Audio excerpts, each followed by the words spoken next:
ನಮಸ್ಕಾರ ಎಲ್ರಿಗೂ. ನಾನು ರಮೇಶ್ ಜಗತ್ ಮೈಸೂರು. ಪ್ರಯಾಗ್ರಾಜ್ನಲ್ಲಿ ಒಂದು 144 ವರ್ಷಗಳ ನಂತರ ಪೂರ್ಣ ಮಹಾಕುಂಭಮೇಳ ನಡೀತಾ ಇರುವಂತಹ ವಿಚಾರ ಎಲ್ರಿಗೂ ಗೊತ್ತೇ ಇದೆ. ಸೊ ಆ ಒಂದು ಮಹಾಕುಂಭಮೇಳಕ್ಕೆ ನಮ್ಮ ಒಂದು ಕರ್ನಾಟಕದಿಂದನೂ ಕೂಡ ಸಾವಿರಾರು ಸಂಖ್ಯೆಯಲ್ಲಿ ಭಕ್ತಾದಿಗಳು ತೆರಳಿದ್ದಾರೆ ಪುಣ್ಯಸ್ನಾನವನ್ನು ಮಾಡಿಕೊಂಡು. ಅದು ಸಾಕಷ್ಟು ವಿಡಿಯೋಗಳೆಲ್ಲ ನೋಡ್ತಾ ಇರ್ತೀರ ನೀವು ಸೋಷಿಯಲ್ ಮೀಡಿಯಾಗಳಲ್ಲಿ. ಹೋಗಿ ಬಂದಿದ್ದಾರೆ. ಇನ್ನು ಸಾಕಷ್ಟು ಜನರಿಗೆ ಅಲ್ಲಿ ಹೋಗುವಂತಹ ಅವಕಾಶ ಇರೋದಿಲ್ಲ. ಕೆಲವೊಂದು ಸಮಯದ ಅಭಾವ ಇರ್ಬೋದು, ಇನ್ನು ಕೆಲವೊಬ್ಬರಿಗೆ ಹಣಕಾಸಿನ ಕೊರತೆಯಿಂದಲೂ ಕೂಡ ಹೋಗಲಿಕ್ಕೆ ಆಗಿರಲ್ಲ. ಹೋಗಬೇಕು ಅನ್ನುವಂತಹ ಆಸೆ ಇರುತ್ತೆ, ಬಟ್ ಹೋಗೋದಕ್ಕೆ ಸಾಧ್ಯ ಆಗಿರಲ್ಲ. ಅಂಥವ್ರಿಗೆ ಇದೊಂದು ಒಳ್ಳೆಯ ಅವಕಾಶ. ಉಚಿತವಾಗಿ ಒಂದು ಏನು ಕುಂಭಮೇಳದ ದರ್ಶನ ಮಾಡ್ಕೊಂಡು ಬರ್ಬೋದಾಗಿದೆ. ಕುಂಭಮೇಳ ಪುಣ್ಯ ಸ್ನಾನವನ್ನು ಮಾಡ್ಕೊಂಡು ಬರ್ಬೋದಾಗಿದೆ.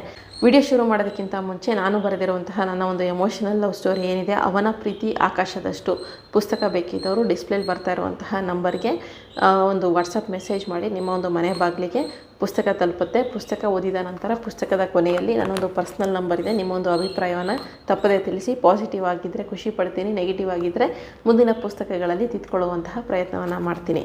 ಈಗ ವಿಡಿಯೋ ವಿಚಾರಕ್ಕೆ ಬರೋದಾದರೆ, ಇದೊಂದು ಒಳ್ಳೆಯ ಅವಕಾಶ. ಉಚಿತವಾಗಿ ಒಂದು ಏನು ಕುಂಭಮೇಳದ ದರ್ಶನ ಮಾಡ್ಕೊಂಡು ಬರ್ಬೋದಾಗಿದೆ. ಕುಂಭಮೇಳ ಪುಣ್ಯ ಸ್ನಾನವನ್ನು ಮಾಡ್ಕೊಂಡು ಬರ್ಬೋದಾಗಿದೆ. ಇದು ಹೇಗಪ್ಪ ಉಚಿತವಾಗಿ ಅಂದರೆ, ಹೋಗಿದ್ದು ಬರಲಿಕ್ಕೆ ಆಲ್ಮೋಸ್ಟ್ ಕಾರಲ್ಲಿ ಹೋಗ್ತೀವಿ ಬರ್ತೀವಿ ಅಂದ್ರೂ ಒಂದು 20,000 ರೂಪಾಯಿವರೆಗೂ ಖರ್ಚಾಗುತ್ತೆ. ಅಥವಾ ಟ್ರೈನು ಬಸ್ಸಲ್ಲಿ ಅಂದರೆ ಒಂದು 5,000 to 10,000 ರೂಪಾಯಿ ಈ ರೀತಿಯಾಗಿ ಖರ್ಚಾಗುತ್ತೆ. ಇನ್ನು ಫ್ಲೈಟಲ್ಲಿ ಹೋಗ್ತೀವಿ ಅಂದರೆ ಒಂದು 50,000 ರೂಪಾಯಿವರೆಗೆ ಖರ್ಚಾಗುತ್ತೆ. ಈ ರೀತಿಯಾಗೆಲ್ಲ ಸಾಕಷ್ಟು ಖರ್ಚಿದು. ಮತ್ತು ಟ್ರಿಪ್ ಪ್ಲ್ಯಾನ್ಗಳು ಕೂಡ ಸಾಕಷ್ಟು ಜನ ಆರ್ಗನೈಸ್ ಮಾಡಿದ್ದಾರೆ. ಟ್ರಿಪ್ ಆರ್ಗನೈಸ್ ಮಾಡಿ ಟೂರಿಸ್ಟ್ ಏನು ಮಾಡ್ತಾರಲ್ಲ, ಟೂರ್ ಪ್ಲ್ಯಾನ್ಗಳೆಲ್ಲ ಮಾಡ್ತಾರಲ್ಲ, ಅಂಥವ್ರು ಆರ್ಗನೈಸ್ ಮಾಡಿದ್ದಾರೆ. ಆ ರೀತಿಯೂ ಕೂಡ ಸಾಕಷ್ಟು ಜನ ಹೋಗಿರ್ತೀರ. ಆದರೆ ಇಲ್ಲಿ ಒಂದು ಉಚಿತವಾಗಿ ನೀವು ಕುಂಭಮೇಳಕ್ಕೆ ಹೋಗಿದ್ದು ಬರ್ಬೋದು. ಇದು ಹೇಗಪ್ಪ ಉಚಿತವಾಗಿ ಯಾರು ಕರ್ಕೊಂಡು ಹೋಗ್ತಾರೆ ಅಂತಂದರೆ, ನೀವೇ ಸ್ವತಃ ಹೋಗ್ಬೋದು. ಇದು ಬಂದು ಪ್ರಯಾಗ್ರಾಜ್ನಲ್ಲಿ ನಡೀತಾ ಇರುವಂತಹ ಕುಂಭಮೇಳ ಅಲ್ಲ. ಇದು ಬಂದು ನಮ್ಮ ಒಂದು ಕರ್ನಾಟಕದಲ್ಲೇ ಕುಂಭಮೇಳ ನಡೆಯುತ್ತೆ. ಇನ್ನು ಕೆಲವೇ ದಿನ, ಇನ್ನೊಂದು 2-3 ದಿನಗಳಲ್ಲಿ, ಇನ್ನೊಂದು 4-5 ದಿನಗಳಲ್ಲಿ ಕುಂಭಮೇಳ ಶುರುವಾಗುತ್ತೆ. ಈ ಒಂದು ಕುಂಭಮೇಳಕ್ಕೆ ನೀವು ಉಚಿತವಾಗಿ ಹೋಗಿ ಬರ್ಬೋದು. ಹೇಗೇನಂತ ತಿಳಿಸ್ತೀನಿ. ಇದು ನಡೆಯೋದು ಬಂದು, ಇದನ್ನು ಬಂದು ದಕ್ಷಿಣದ ಪ್ರಯಾಗ್ರಾಜ್ ಅಂತ ಹೇಳ್ತಾರೆ. ಇಲ್ಲಿ ಬಂದು ನಮ್ಮ ಒಂದು ಮೈಸೂರು ಜಿಲ್ಲೆಯ ಟಿ ನರಸೀಪುರ ಏನಿದೆ, ಅಲ್ಲಿ ಈ ಕುಂಭಮೇಳ ನಡೆಯುತ್ತೆ. ಬಹಳ ಅಂದರೆ ಬಹಳ, ಇದು ಕೂಡ ಅಲ್ಲಿ ಸ್ವಲ್ಪ ದೊಡ್ಡ ಮಟ್ಟದಲ್ಲಿ ಸುದ್ದಿ ಆಗುತ್ತೆ. ಜೊತೆಗೆ ಅಲ್ಲಿ ಒಂದು ಸ್ವಲ್ಪ ಇಡೀ ದೇಶಾದ್ಯಂತ ಬೇರೆ ದೇಶಗಳಿಂದೆಲ್ಲ ಬರ್ತಾರಲ್ಲ, ಅದೇ ರೀತಿಯಾಗಿ ಇಲ್ಲೂ ಕೂಡ ಪವಿತ್ರವಾದಂತಹ 3 ನದಿಗಳು ಸೇರಿ ಇದು ಕೂಡ ಸಂಗಮ ಕ್ಷೇತ್ರವಾಗಿದೆ. ಇಲ್ಲೂ ಕೂಡ ಪಾವಿತ್ರ್ಯತೆ ಬಂದು ಅಷ್ಟೇ ಇರುತ್ತೆ, ಬಟ್ ಪ್ರಸಿದ್ಧಿ ಇಲ್ಲ ಅಷ್ಟೇ. ಸೊ ಕರ್ನಾಟಕದವರು ಮತ್ತು ಹೊರ ರಾಜ್ಯಗಳಿಂದನೂ ಕೂಡ ಬರ್ತಾರೆ. ದಿನಕ್ಕೆ ಲಕ್ಷಾಂತರ ಮಂದಿ ಕೂಡ ಬರುವಂತಹ ಸಾಧ್ಯತೆ ಇದೆ. ಸೊ ನೀವುಗಳೆಲ್ಲ ಇಲ್ಲಿಗೆ ಉಚಿತವಾಗಿ ಬಂದು ಹೋಗ್ಬೋದಾಗಿದೆ. ಅದ್ರ ಬಗ್ಗೆ ಒಂದಷ್ಟು ಡೀಟೇಲ್ಸ್ ಕೊಡ್ತೀನಿ. ಇದು ಬಂದು 6 ವರ್ಷಗಳ ನಂತರ ನಡೀತಿದೆ. ಅಂದರೆ ಇದು ಬಂದು 3 ವರ್ಷಕ್ಕೊಂದು ಸತಿ ನಡೆಯುತ್ತೆ. ಬಟ್ ಲಾಸ್ಟ್ ಟೈಮು ಕೋವಿಡ್ ಇದ್ದಿದ್ದರಿಂದ ಲಾಸ್ಟ್ ಟೈಮ್ ನಡೆಯುವಂತಹ ಕುಂಭಮೇಳವನ್ನು ಕ್ಯಾನ್ಸಲ್ ಮಾಡಿದರು. ಇವಾಗ 6 ವರ್ಷದ ನಂತರ ಕುಂಭಮೇಳ ಆಯೋಜನೆಯಾಗಿದೆ. ಇದು ಬಂದು ಒಂದಷ್ಟು ವರ್ಷಗಳ ಹಿಂದೆ ಬಾಲಗಂಗಾಧರನಾಥ ಸ್ವಾಮೀಜಿಗಳನ್ನು ಕೇಳಿರ್ತೀರಲ್ಲ, ಆದಿಚುಂಚನಗಿರಿ ಮಠ, ಅವರು ಶಿವರಾತ್ರಿ ದೇಶಿಕೇಂದ್ರ ಸ್ವಾಮೀಜಿಗಳು ಮತ್ತು ಶ್ರೀ ಗಣಪತಿ ಸಚ್ಚಿದಾನಂದ ಸ್ವಾಮೀಜಿಗಳು, ಜೊತೆಗೆ ಶ್ರೀ ಶಿವಪುರಿ ಸ್ವಾಮೀಜಿಗಳು, ಇವರೆಲ್ಲರೂ ಸೇರಿ ನರಸೀಪುರದಲ್ಲಿ ತ್ರಿವೇಣಿ ಸಂಗಮ ಇದೆ. ಆ ಒಂದು ಸಂಗಮ ಕ್ಷೇತ್ರದಲ್ಲಿ 3 ವರ್ಷಕ್ಕೊಂದ್ಸತಿ ಕುಂಭಮೇಳವನ್ನು ಆಚರಣೆ ಮಾಡಬೇಕು ಅಂತ ನಿರ್ಧಾರವನ್ನು ಮಾಡ್ತಾರೆ. ಆ ನಿರ್ಧಾರದಂತೆ 1989ರಲ್ಲಿ ಮೊದಲ ಕುಂಭಮೇಳ ನಡೆಯುತ್ತೆ. ಆ ಒಂದು ಅಲ್ಲಿಂದ 1989ರಿಂದ ಪ್ರತಿ 3 ವರ್ಷಕ್ಕೊಂದ್ಸತಿ ಕುಂಭಮೇಳ ನಡೀತಾ ಬಂದಿದೆ. ಆದರೆ ಕಳೆದ ಒಂದು 3 ವರ್ಷದ ಹಿಂದೆ ಮಾತ್ರ ಕೋವಿಡ್ ಕಾರಣದಿಂದ ಕ್ಯಾನ್ಸಲ್ ಆಗಿತ್ತು. ಅದಕ್ಕೋಸ್ಕರ ಇವಾಗ 6 ವರ್ಷದ ನಂತರ ಬಹಳ ತುಂಬ ದೊಡ್ಡ ಮಟ್ಟದಲ್ಲಿ ಆಯೋಜನೆ ಮಾಡಿದ್ದಾರೆ. ಸೊ ನೀವುಗಳೆಲ್ಲರೂ ಕೂಡ ಹೋಗಿ ಬರ್ಬೋದು. ಇದು ಬಂದು ಆಗಲೇ ಹೇಳ್ದಂಗೆ ಇದನ್ನು ದಕ್ಷಿಣದ ಪ್ರಯಾಗ್ರಾಜ್ ಅಂತ ಹೇಳ್ತೀವಿ. ದಕ್ಷಿಣದ ಪ್ರಯಾಗ್ರಾಜ್ ಅಂತಲೇ ಪ್ರಸಿದ್ಧಿ ಪಡ್ಕೊಂಡಿದೆ. ತಿರುಮಕೂಡಲ ನರಸೀಪುರ ಅಂತಂದರೆ ಟಿ ನರಸೀಪುರ ಅಂತ ಹೇಳ್ತೀವಿ. ಮೈಸೂರಿಗೆ ಸೇರಿದಂತಹ ಒಂದು ತಾಲೂಕು, ಮೈಸೂರಿಗೆ ಬಹಳ ಹತ್ತಿರ ಇದೆ. ಸೊ ಈ ಒಂದು ಟಿ ನರಸೀಪುರ ತ್ರಿವೇಣಿ ಸಂಗಮದಲ್ಲಿ 6 ವರ್ಷಗಳ ನಂತರ ನಡೀತಾ ಇರೋದು. ಡೇಟ್ ಬಂದು ಫೆಬ್ರವರಿ 10ರಿಂದ ಶುರುವಾಗ್ತಾ ಇದೆ. ಫೆಬ್ರವರಿ 10, 11, 12 3 ದಿನಗಳ ಕಾಲ ಈ ಒಂದು ಕುಂಭಮೇಳ ನಡೆಯುತ್ತೆ. ಸೊ ಫೆಬ್ರವರಿ 10ರಿಂದ ಆರಂಭವಾಗುವಂತಹ ಈ ಒಂದು 3 ದಿನಗಳ ಕುಂಭಮೇಳಕ್ಕೆ ಎಲ್ಲ ರೀತಿಯಾದಂತಹ ಸಿದ್ಧತೆಯನ್ನು ಮಾಡ್ಕೊಳ್ಳಾಗಿದೆ. ಇಲ್ಲೂ ಕೂಡ ನಾವೇನು ಅಲ್ಲಿ ಪ್ರಯಾಗ್ರಾಜಲ್ಲಿ ಪುಣ್ಯಸ್ನಾನ ಹೇಗೆ ಮಾಡ್ತಿರೋ ಅದೇ ರೀತಿಯಾಗಿ ಇಲ್ಲೂ ಕೂಡ ಪುಣ್ಯಸ್ನಾನವನ್ನು ಮಾಡಬಹುದಾಗಿದೆ. ಸೊ ಆಗಲೇ ಹೇಳ್ದಂಗೆ ಉತ್ತರ ಪ್ರದೇಶದಲ್ಲಿ ಮಹಾಕುಂಭಮೇಳ ಏನು ನಡೀತಾ ಇದೆ, ಅದೇ ರೀತಿಯಾಗಿ ಇಲ್ಲಿ ನರಸೀಪುರದಲ್ಲಿ ಫೆಬ್ರವರಿ 10ರಿಂದ 10, 11, 12 3 ದಿನಗಳ ಕಾಲ ಕುಂಭಮೇಳ ನಡೆಯುತ್ತೆ. ಭಕ್ತರು ಪುಣ್ಯ ಸ್ನಾನವನ್ನು ಮಾಡಬಹುದು.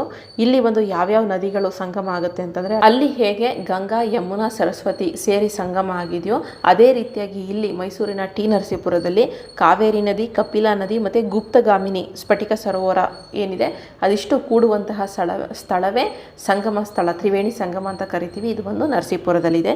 ಈ ಒಂದು ಜಾಗದಲ್ಲಿ ಕುಂಭ ಕುಂಭಮೇಳ ನಡೆಯುತ್ತೆ. ಸೊ ಈ ಒಂದು ಕುಂಭಮೇಳಕ್ಕೆ ಹೋದಾಗ ಈ ಒಂದು ಸಂಗಮ ಕ್ಷೇತ್ರ, ತ್ರಿವೇಣಿ ಸಂಗಮ ಕ್ಷೇತ್ರ ಏನಿದೆ, ಕಾವೇರಿ, ಕಪಿಲ, ಗುಪ್ತಗಾಮಿನಿ ಸೇರುವಂತಹ ಒಂದು ಸಂಗಮ ಕ್ಷೇತ್ರ, ಅಲ್ಲಿಗೆ ಜೊತೆಗೆ ಯಾಗ ಮಂಟಪ ಇದೆ, ಅಲ್ಲಿಗೆ ಜೊತೆಗೆ ಧಾರ್ಮಿಕ ಸಭಾಂಗಣ ಇದೆ. ಆ ಒಂದು ಸ್ಥಳಕ್ಕೆ ಎಲ್ಲವೂ ಕೂಡ ಅಲ್ಲಿಗೆ ಹೋಗೋದಕ್ಕೆ ಮರಳಿನ ಮೂಟೆಗಳಲ್ಲಿ ವ್ಯವಸ್ಥೆಯನ್ನ ಮಾಡಿದ್ದಾರೆ. ಸೊ ಈ ಒಂದು ಕುಂಭಮೇಳಕ್ಕೆ ಬೇಕಾಗಿರುವಂತಹ ಎಲ್ಲಾ ರೀತಿಯಾದ ಸಿದ್ಧತೆಯನ್ನು ಜಿಲ್ಲಾಡಳಿತ ಮಾಡಿದೆ. ಸೊ ಯಾವುದೇ ಆತಂಕ ಇಲ್ಲದೆ ಭಕ್ತಾದಿಗಳು ಎಷ್ಟು ಜನ ಬೇಕಿದ್ರು ಆರಾಮಾಗಿ ಬಂದು ತ್ರಿವೇಣಿ ಸಂಗಮದಲ್ಲಿ ಪುಣ್ಯ ಸ್ನಾನವನ್ನು ಮಾಡಿ ದರ್ಶನ ಮಾಡಿಕೊಂಡು ಹೋಗ್ಬೋದಾಗಿದೆ. ಇಲ್ಲಿ ಕಾವೇರಿ, ಕಪಿಲ ಮತ್ತು ಸ್ಫಟಿಕ ಸರೋವರ ಅಂತ ಏನು ಹೇಳಿದೆ, ಈ ಒಂದು 3 ನದಿಗಳು ಒಂದೇ ಸ್ಥಳದಲ್ಲಿ ಸೇರುವ ಈ ಒಂದು ತ್ರಿವೇಣಿ ಸಂಗಮದಲ್ಲಿ ಪುಣ್ಯ ಸ್ನಾನ ಏನು ಮಾಡ್ತೀವಿ ಅದಕ್ಕೆ 3 ಕಡೆ ಸ್ನಾನಘಟ್ಟದ ವ್ಯವಸ್ಥೆಯನ್ನು ಮಾಡಲಾಗಿದೆ. ಅಗಸ್ತ್ಯೇಶ್ವರ, ಗಂಜಾಂ ನರಸಿಂಹಸ್ವಾಮಿ ಮತ್ತು ಭಿಕ್ಷೇಶ್ವರ ಸ್ವಾಮಿ ದೇವಾಲಯ ಬಳಿ ಸ್ನಾನಘಟ್ಟಕ್ಕೆ ವ್ಯವಸ್ಥೆಯನ್ನು ಮಾಡಲಾಗಿದೆ. ಇದ್ರ ಜೊತೆಗೆ ಆಗಲೇ ಹೇಳ್ದಂಗೆ ಲಕ್ಷಾಂತರ ಸಂಖ್ಯೆಯಲ್ಲಿ ಭಕ್ತರು ಬರುವಂತಹ ಒಂದು ನಿರೀಕ್ಷೆಯನ್ನು ಮಾಡಲಾಗಿದೆ.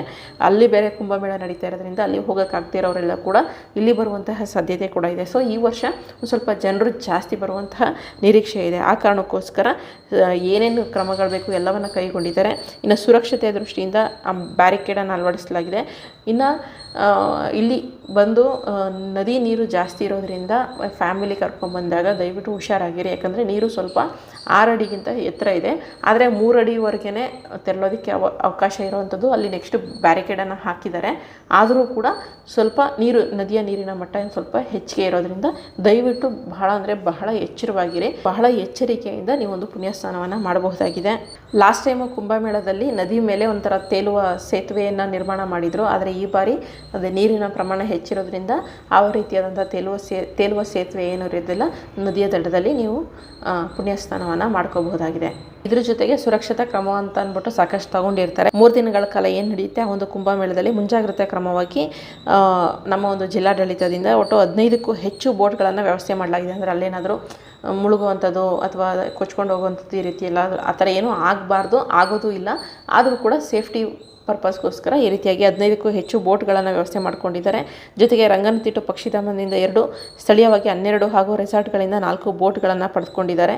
ಸೊ ವಿವಿಧ ಭಾಗಗಳಿಂದ ಈಜು ತಜ್ಞರನ್ನು ಕೂಡ ಅಲ್ಲಿ ನಿಯೋಜನೆ ಮಾಡಿದ್ದಾರೆ. ಸೊ ಯಾವುದೇ ಆತಂಕ ಇಲ್ಲದೆ ಆರಾಮವಾಗಿ ಬಂದು ನೀವು ಪುಣ್ಯ ಸ್ನಾನವನ್ನು ಮಾಡಬಹುದಾಗಿದೆ. ಇನ್ನು ಇದರ ಜೊತೆಗೆ ಮೂಲ ಸೌಕರ್ಯದ ವ್ಯವಸ್ಥೆಯನ್ನು ಕೂಡ ಕಲ್ಪಿಸಿದ್ದಾರೆ. ಸೊ ಹೆಚ್ಚಿನ ಜನಸಂಖ್ಯೆ ಬರ್ತಾರೆ ಅನ್ನುವಂಥದ್ದನ್ನು ಗಮನದಲ್ಲಿ ಇಟ್ಟುಕೊಂಡು ಯಾವುದೇ ಸಮಸ್ಯೆ ಆಗಬಾರ್ದು ಅಂತ ಅಂದ್ಬಿಟ್ಟು 3 ಕಡೆ ಸ್ನಾನಘಟ್ಟದಲ್ಲಿ ಏನೇನು 3 ಕಡೆ ಸ್ನಾನಘಟ್ಟ ಇದೆ ಎಲ್ಲವೂ ಕೂಡ ಬಟ್ಟೆಗಳನ್ನು ಬದಲಾಯಿಸೋದಕ್ಕೆ 20 ತಾತ್ಕಾಲಿಕ ಕೊಠಡಿಯನ್ನು ನಿರ್ಮಾಣ ಮಾಡಿದ್ದಾರೆ.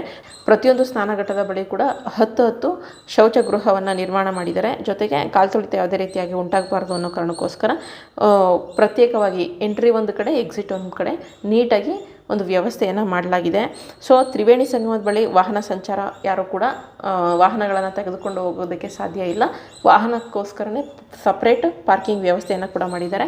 ಇದರ ಜೊತೆಗೆ ವಾರಣಾಸಿಯಲ್ಲಿ ಹೇಗೆ ದೀಪಾರತಿ ನಡೆಯುತ್ತೋ ಅದೇ ರೀತಿಯಾಗಿ ಇಲ್ಲೂ ಕೂಡ ದೀಪಾರತಿಯನ್ನು ಮಾಡಲಾಗುತ್ತೆ. ಕುಂಭಮೇಳದ 2ನೇ ದಿನ ಫೆಬ್ರವರಿ 11ರಂದು 10ರಿಂದ ಶುರುವಾಗುತ್ತೆ. 10, 11, 12, 3 ದಿನ ಇರುತ್ತೆ. ಅದರಲ್ಲಿ ಫೆಬ್ರವರಿ 11ನೇ ತಾರೀಕು ಸೇಮ್ ಸಂಗಮ ವಾರಣಾಸಿಯಲ್ಲಿ ಹೇಗೆ ನಡೆಯುತ್ತೋ ಹೇಗೆ ಗಂಗಾ ನದಿಗೆ ಗಂಗಾರತಿಯನ್ನು ಮಾಡ್ತಾರೋ ಅದೇ ರೀತಿಯಲ್ಲಿ ಇಲ್ಲೂ ಕೂಡ ಮಹಾ ಆರತಿ ನಡೆಯುತ್ತೆ.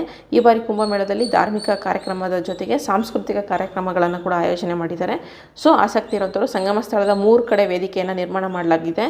3 ದಿನಗಳ ಕಾಲವೂ ಕೂಡ ಸಾಂಸ್ಕೃತಿಕ ಕಾರ್ಯಕ್ರಮ ಇರುತ್ತೆ. ಸೊ ಆಸಕ್ತಿ ಇರೋರು ಸಾಂಸ್ಕೃತಿಕ ಕಾರ್ಯಕ್ರಮವನ್ನು ಕೂಡ ಇದು ಬಿಟ್ಟು ಪುಣ್ಯಸ್ಥಾನ ಬಿಟ್ಟು ಸಾಂಸ್ಕೃತಿಕ ಕಾರ್ಯಕ್ರಮ ನೋಡುವಂತಹ ಆಸಕ್ತಿ ಇರೋರು ಅದನ್ನು ಕೂಡ ನೋಡಬಹುದಾಗಿದೆ. ಇದರ ಜೊತೆಗೆ ಬೆಳ್ಳಿ ರಥದ ಮೂಲಕ ಸಂತರು ಮಠಾಧೀಶರ ಮೆರವಣಿಗೆ ಕೂಡ ನಡೆಯುತ್ತೆ. ಸಂಕಲ್ಪ ಹೋಮ, ಅಗಸ್ತ್ಯೇಶ್ವರನಿಗೆ ರುದ್ರಾಭಿಷೇಕ, ಅನುಜ್ಞೆ, ಧ್ವಜಾರೋಹಣ, ಹೋಮ, ಹವನ, ಇನ್ನೂ ಸಾಕಷ್ಟು ಧಾರ್ಮಿಕ ಕಾರ್ಯಕ್ರಮಗಳೇನೇನಿರುತ್ತೆ ಎಲ್ಲವೂ ಕೂಡ ನಡೆಯುತ್ತೆ. ಸೊ ಎಲ್ಲರೂ ಕೂಡ ಹೋಗಬೇಕು ಅಂತ ಅಂದ್ಕೊಂಡಿರೋರು, ಅಲ್ಲಿಗೆ ಹೋಗಕ್ಕೆ ಸಾಧ್ಯ ಇಲ್ಲದೆ ಇರೋರು, ಅದರ ಜೊತೆಗೆ ನಮ್ಮ ನಾಡಿನಲ್ಲೂ ಕೂಡ ಪವಿತ್ರವಾದಂತಹ ಕಾವೇರಿ, ಕಪಿಲ, ಗುಪ್ತಗಾಮಿನಿ ಎಲ್ಲ ಒಂದು ಸಂಗಮ ಆಗುವಂತಹ ಸ್ಥಳದಲ್ಲಿ ಪುಣ್ಯ ಸ್ನಾನ ಮಾಡಿದರೆ ಇಲ್ಲೂ ಕೂಡ ಅಷ್ಟೇ ಪುಣ್ಯ ಲಭಿಸುತ್ತೆ. ಸೊ ಅಲ್ಲಿಗೆ ಹೋಗೋಕ್ಕೆ ಸಾಧ್ಯ ಆಗದೆ ಇರುವಂಥವ್ರು ಕೂಡ ಇಲ್ಲಿಗೆ ಬನ್ನಿ.